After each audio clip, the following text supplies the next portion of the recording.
థాయిలాండ్లో అబ్బాయిలకే కాదండి అమ్మాయిలకి కూడా వ్యభిచారం ఉన్నదన్నమాట. వీళ్ళు చేస్తారు. Hi, what's your name? Game plan. ఆయన పేరు గేమ్ ప్లాన్ అనమాట. చాలా విషయాలు చెప్పాలి.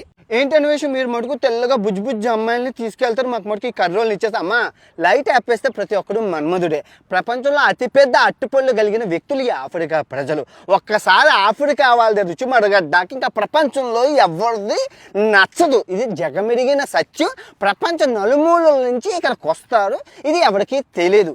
స్త్రీకి పురుషుడికి ఆకలి అనేది సమానం. అబ్బాయిలకైనా అమ్మాయిలకైనా ఆకలి ఒక్కటే. ప్రపంచ నలుమూలల నుంచి వచ్చి అబ్బాయిలకే కాదు అమ్మాయిలకి కూడా వ్యభిచారం థాయిలాండ్లో ఉంది. రోడ్డు మీద నిలబడుతున్న అబ్బాయి అసలు ఎలా బేరం ఆడుకోవాలి సార్ అని మీరు అడగచ్చు. అబ్బాయిలు థాయిలాండ్ వెళ్తే ఎలా బేరం ఆడుకుంటారు? 1 షాటు 2 షాట్లు తర్వాత ఫుల్ నైట్ అని బేరం ఆడుకుంటారు. కానీ అమ్మాయిలు ఎలా బేరం ఆడుకోవాలంటే వాళ్ళకి కూడా సేమేనండి. వాళ్ళేం మనుషులు కాదు. ఆఫ్రికా నుంచి వచ్చినంత మాత్రం వాళ్ళేమి జంతువులు ఏం కాదు. వాడు కూడా అదే అన్నం తింటున్నారు, ఆడికి కూడా అలాగే ఉంటుంది అనమాట. కాకపోతే కొన్ని పెద్ద అట్టుపళ్ళు ఉంటాయి. సో ఇక్కడ మీరు 1 అవర్ 2 అవర్ అని ఏంటి 1 అవర్ ఆటలు ఆడేస్తారంటే 1 అవర్ ఆటలు ఆడేయడమ్మా. 1 అవర్ ఆటలు ఏదో పైన అలాగా చేసి అది అచ్చికి పిచ్చుకలాడి మచ్చికి చేసుకొని ఆటలు అది ఇది.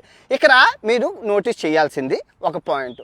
ప్రపంచంలో ఏ వ్యభిచారి థాయిలాండ్లో కానీ ఎక్కడైనా కండోమ్ హెల్మెట్ లేకుండా శృంగారం చేయదు. ఎందుకంటే సుఖవ్యాధులు వస్తాయి, ఎయిడ్స్, చాలా రకాల జబ్బులు వస్తాయి, మీ అందరికీ తెలుసు. ప్రపంచంలో ఎవరూ చేయరు. తర్వాత ముద్దు పెట్టినవారు.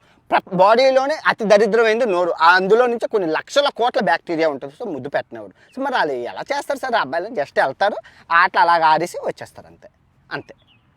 అది జరుగుతున్న ఇది నాకు తెలుసు. సేమ్ అబ్బాయిలు కూడా వస్తారు, ఎక్కడ ముట్టుకోనివ్వరు. అంటున్నట్లు ముట్టినట్లు పైన అలా ఆటలాడి ఏదో సునకానందం, క్షణిక ఆవేశం, ఆ స్ట్రెస్, ఆ ప్రెషర్ పోతుంది. ఇప్పుడు సింపుల్ అబ్బా, ఆ సెక్స్ కోసం చాలామంది అమ్మాయిలు అబ్బాయిని ప్రేమించి ఆయన్ని ప్రేమలో దింపి ఊబులో దింపి ఓయో రూమ్లో పడుకున్న తర్వాత బొక్కబోరలో చూపించి ఆ బతుకు సర్వనాశనం చేసే కన్నా ఈ థాయిలాండ్ పోయి ఆ సుఖం తీర్చేసుకుంటే దరిద్రం పోయే కదా.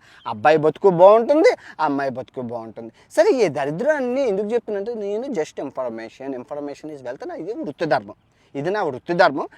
మిమ్మల్ని ఎవరిని నేను ఎంకరేజ్ చేయట్లేదు. ఎవరు ఇక్కడ జరుగుతున్న యథార్థ సంఘటన ఇన్ఫర్మేషన్ ఇవ్వడం. అబ్బాయిలకి అందరూ అబ్బాయిలు థాయిలాండ్కి వ్యభిచార గృహాలకు వెళ్తే మరి అమ్మాయిలకో అని అడిగారు.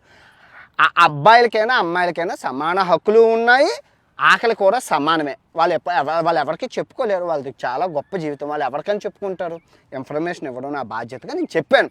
నేను ఎవరిని ప్రోత్సహించట్లేదు, చెప్తున్నాను కదా. Just safety is everybody business. English వచ్చిన వాళ్ళకి అర్థమవుతుంది కదా, మీకు అర్థమవుతుంది కదా నేను చెప్పింది అంతానా క్లియర్గానా?